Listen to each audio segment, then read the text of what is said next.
Hello and welcome students, मैं हूं doctor Swati. आज हम स्टडी करने वाले हैं स्पेक्ट्रोस्कोपी। इसका बेसिक इंट्रोडक्शन हम यहाँ पर देखेंगे स्टूडेंट्स। चलिए स्टार्ट करते हैं अपना लेक्चर। स्टूडेंट्स, जब भी हम किसी मैटर के ऊपर या किसी पार्टिकल के ऊपर हम ऐसे कोई इलेक्ट्रोमैग्नेटिक रेडिएशन डालते हैं तो उसकी कुछ अमाउंट ये पार्टिकल एब्जॉर्ब कर लेता है और बाकी एमिट हो जाती है। इसकी स्ट्रक्चर मैं इस तरह से बना देती हूँ। ये न्यूक्लियस है, हम सब जानते हैं पॉजिटिवली चार्ज्ड है। इसके चारों तरफ ऑर्बिटल्स हैं जिनमें इलेक्ट्रॉन्स रोटेट कर रहे हैं। स्टूडेंट्स, जब भी हम इसके ऊपर ऐसे रेडिएशन डालेंगे तो क्या होगा कि ये जो इलेक्ट्रॉन लोअर एनर्जी लेवल में है ये कुछ रेडिएशन की एनर्जी एब्जॉर्ब करके हायर एनर्जी लेवल में पहुंच जाएंगे। तो इसको हम बोल देंगे एब्जॉर्प्शन। दूसरी कंडीशन क्या हो सकती है, इलेक्ट्रॉन हायर एनर्जी लेवल से लोअर एनर्जी लेवल में आ जाएगा।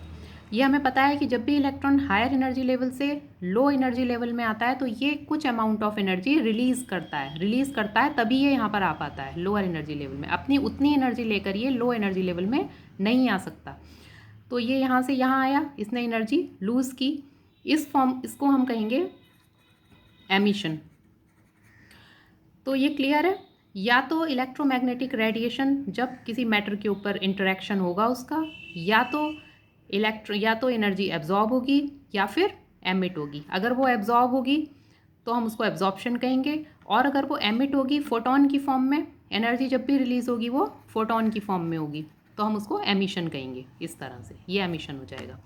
तो इलेक्ट्रोमैग्नेटिक रेडिएशन का मैटर के साथ में इंटरेक्शन दो तरह से हुआ, पहला एब्जॉर्प्शन और दूसरा एमिशन। लिख लेते हैं definition.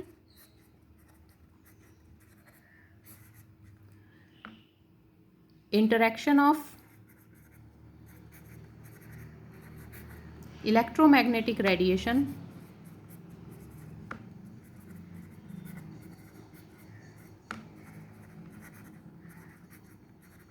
with matter or particle is called spectroscopy. Student, spectroscopy दो वर्ड से मिलकर बना है, spectro and scopy. Spectro means spectra. Spectra की फॉर्म में अगर हम कोई स्टडी करेंगे तो उसको हम स्पेक्ट्रोस्कोपी कहते हैं। जैसे कि मैंने बताया, इलेक्ट्रोमैग्नेटिक रेडिएशन का हमने मैटर के ऊपर इंटरेक्शन कराया तो या तो एब्जॉर्प्शन हुआ या तो फिर एमिशन हुआ। तो इसके इंटरेक्शन को हम स्पेक्ट्रोस्कोपी में पढ़ेंगे, और जो भी एब्जॉर्प्शन हुआ या एमिशन हुआ उसको रिकॉर्ड कर लिया जाता है स्पेक्ट्रोफोटोमीटर की हेल्प से, और हमें स्पेक्ट्रा मिलता है। अब हमने यहाँ पर एक टर्म यूज़ की, electromagnetic radiation. What is electromagnetic radiation? Electromagnetic radiation electromagnetic radiation is radiant energy जिसका इलेक्ट्रिक नेचर भी है, जैसा नाम से ही क्लियर है, और मैग्नेटिक नेचर भी है, जिसकी वेव फॉर्म में भी होती है और पार्टिकल फॉर्म में भी होती है। चलिए लिख लेते हैं। Electromagnetic radiation is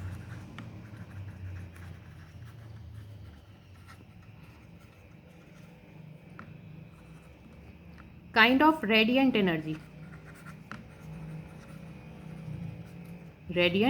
energy having both particle and wave nature.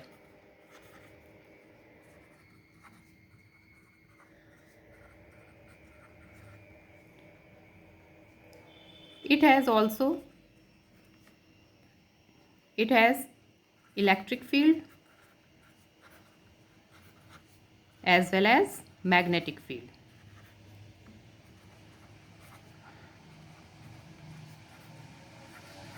ये इलेक्ट्रोमैग्नेटिक रेडिएशन हो गया। इसके बाद हमने कहा कि इलेक्ट्रोमैग्नेटिक रेडिएशन हमने इसके ऊपर डाले, मैटर के साथ इंटरेक्शन कराया, एब्जॉर्प्शन हुआ या तो फिर एमिशन हुआ, ये तो हमें समझ में आ गया। अब ये जो एब्जॉर्प्शन हुआ या एमिशन हुआ इसको हमने स्पेक्ट्रोफोटोमीटर की मदद से रिकॉर्ड कर लिया, जिसको हम बोलेंगे स्पेक्ट्रा, इलेक्ट्रोमैग्नेटिक स्पेक्ट्रा। चलिए देखते हैं क्या है electromagnetic spectra. Electromagnetic spectrum.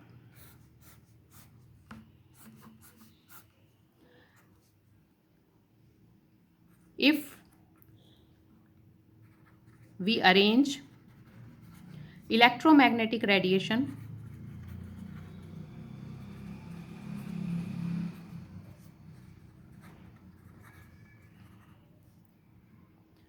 in order of increasing wavelength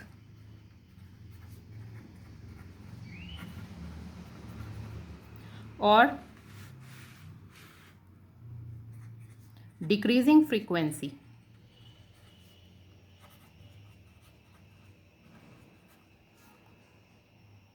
we obtain electromagnetic spectrum.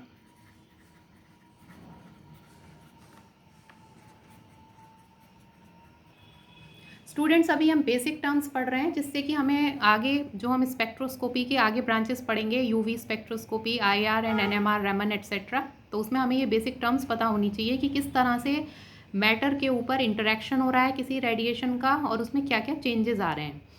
तो आप इसको बेसिक टर्म्स को अच्छे से समझ लीजिए.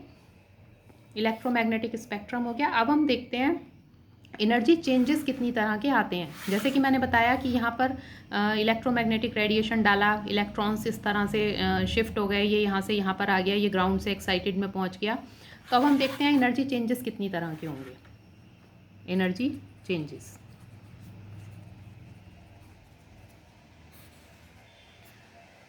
स्टूडेंट्स, जो एनर्जी में चेंजेस होते हैं वो 4 तरह के होते हैं. पहला ट्रांसलेशनल, बहुत लो होती है ये, very low, can be neglect कर सकते हैं इन चेंजेस को एनर्जी के. सेकंड पर आती है rotational, third vibrational and fourth electronic और ट्रांजिशनल. ये 4 तरह के चेंजेस हैं. इनमें ये बहुत लो है, रोटेशनल, वाइब्रेशनल और इलेक्ट्रॉनिक और ट्रांजिशनल एनर्जी चेंजेस. इनके अकॉर्डिंग ही हमें स्पेक्ट्रा मिलते हैं. जैसे कि नंबर 1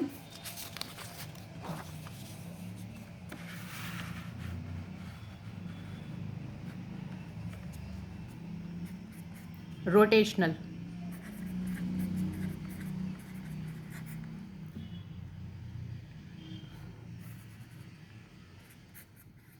स्पेक्ट्रा. स्टूडेंट्स, इस तरह से समझा सकती हूँ मैं आपको. ये मैं एनर्जी लेवल बना रही हूँ. ये यहाँ पर ग्राउंड स्टेट E0 है, ये E1 और ये यहाँ पर E2. रोटेशनल एनर्जी को समझने के लिए आप देखिए, ये 2 एनर्जी लेवल बनाए हैं मैंने, E0 एंड E1. अगर मैं कह रही हूँ रोटेशनल स्पेक्ट्रा हमें मिल रहा है, तो ये इसका मतलब है कि यहाँ पर एटम्स में इस तरह से रोटेशन हो रहा है. इतना भी हो सकता है, ये इतना भी हो सकता है. बहुत लो होता है, इसके लिए बहुत कम एनर्जी की रिक्वायरमेंट होती है. आई मीन टू से, अगर ये मैं एनर्जी शो कर रही हूँ तो सिर्फ इतनी एनर्जी हमें चाहिए, इससे ये एटम्स में रोटेशन हो जाता है. इस तरह से जो स्पेक्ट्रा मिलेगा that is called rotational spectra. ये हमें कहाँ पर मिलता है रीजन इसका? या तो ये फार इंफ्रारेड में मिलेगा या फिर ये मिलेगा माइक्रोवेव रीजन में. और हम इसको माइक्रोवेव स्पेक्ट्रोस्कोपी भी कह सकते हैं. माइक्रोवेव स्पेक्ट्रोस्कोपी के में इसको स्टडी करते हैं. Number 2 vibrational rotational.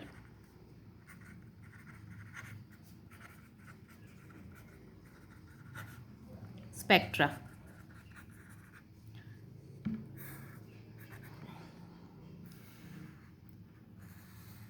एनर्जी इस तरह से बढ़ रही है ऊपर की तरफ. यहाँ पर मैं एनर्जी लेवल बना रही हूँ.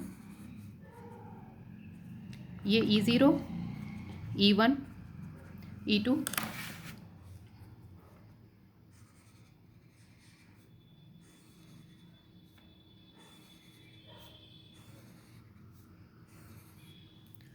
वाइब्रेशनल रोटेशनल अगर हम कह रहे हैं स्टूडेंट्स, तो इसका मतलब है कि दो एनर्जी लेवल के बीच में यहाँ पर एटम्स में वाइब्रेशन होंगे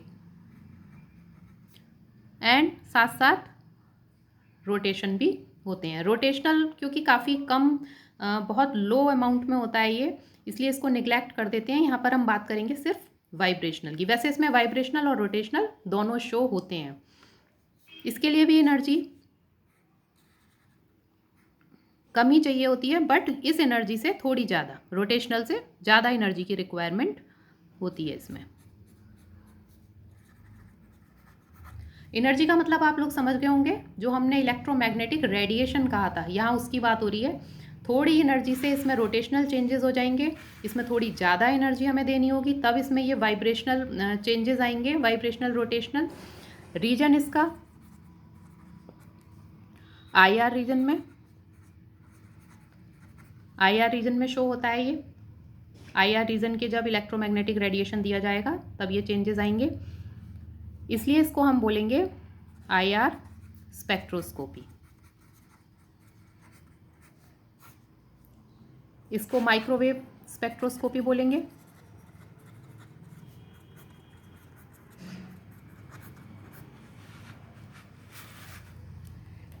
इसके बाद आता है third, electronic spectra.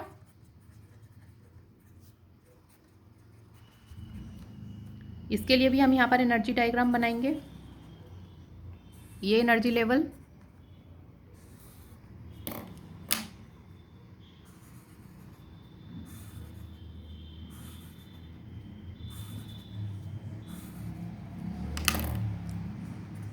E0, E1, E2। Students आपने ऊपर देखा होगा रोटेशनल एंड वाइब्रेशनल रोटेशनल के लिए क्या हुआ था, एक एनर्जी लेवल से दूसरे एनर्जी लेवल तक भी मूवमेंट नहीं हो रहा था। ना तो वाइब्रेशन हो रहे थे इतने लेवल तक, ना ही इसमें रोटेशन हो रहा था। इसमें बहुत कम हो रहा था, इसमें इससे थोड़ा सा ज़्यादा हो रहा था। लेकिन अब जो हम पढ़ रहे हैं इलेक्ट्रॉनिक स्पेक्ट्रा, इसमें जो ट्रांजिशन होगा, इसको ट्रांजिशन स्पेक्ट्रा भी कहते हैं। इसमें एक लेवल से मतलब E0 से E1 तक होगा ट्रांजिशन। इसके लिए इसलिए हमें ज़्यादा एनर्जी की रिक्वायरमेंट होगी।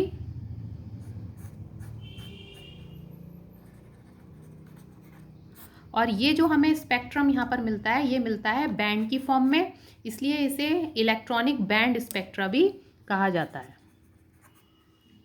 ट्रांजिशनल एनर्जी चेंजेस हैं। रीजन इसका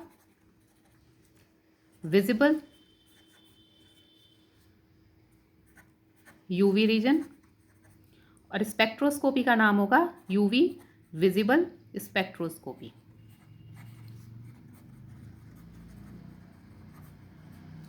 यूवी विजिबल स्पेक्ट्रोस्कोपी में इसको हम स्टडी करेंगे। इसके बाद हम देखते हैं कितनी वेवलेंथ इनके लिए रिक्वायर्ड होती है। अगर हम बात कर रहे हैं माइक्रोवेव स्पेक्ट्रोस्कोपी की,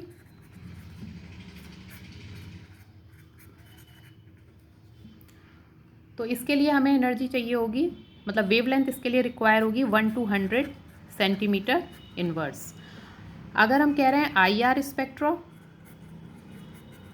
IR स्पेक्ट्रा के लिए 500 to 400 सेंटीमीटर इनवर्स, ये वेवलेंथ है, वेवलेंथ रिक्वायर्ड। और अगर हम कह रहे हैं विजिबल एंड यूवी स्पेक्ट्रा, तो विजिबल के लिए हमें चाहिए होगी 12,500 to 25,000 सेंटीमीटर इनवर्स, और यूवी के लिए हमें चाहिए होगी 25,000 to 70,000 सेंटीमीटर इनवर्स। ये इसकी वेवलेंथ है। वेवलेंथ इसके लिए कितनी चाहिए होगी, ये स्पेक्ट्रा। और स्पेक्ट्रोस्कोपी का नाम यहाँ पर microwave spectroscopy.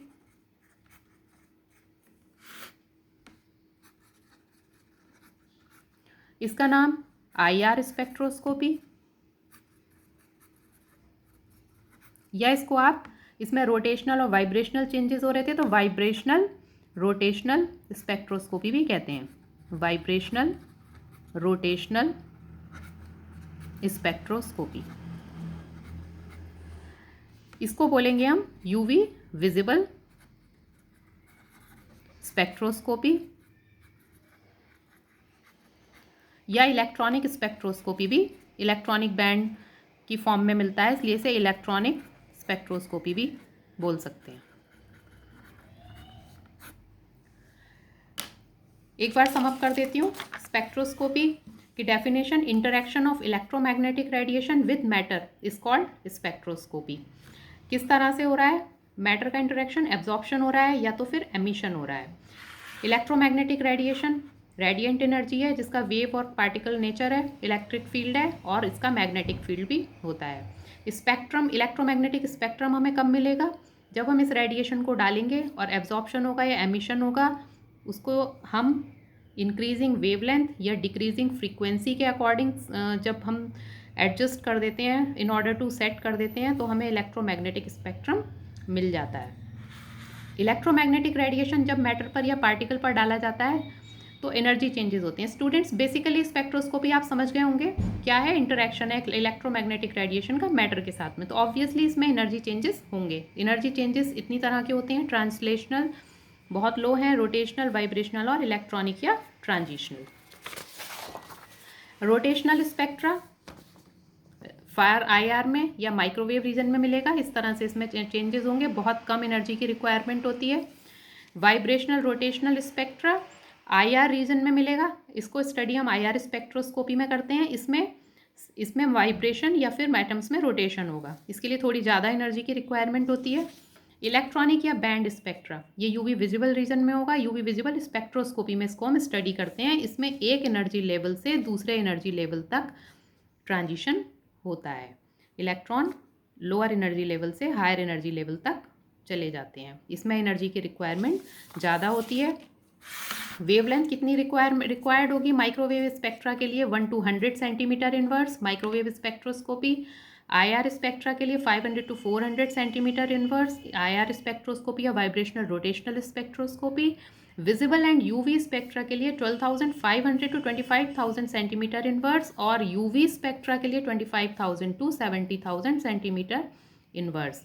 UV visible spectroscopy या इसको इलेक्ट्रॉनिक स्पेक्ट्रोस्कोपी भी कहा जाता है। अपने नेक्स्ट वीडियो में हम देखेंगे Lambert Beer law of absorption और उस पर बेस्ड कुछ न्यूमेरिकल्स करेंगे। Thank you students.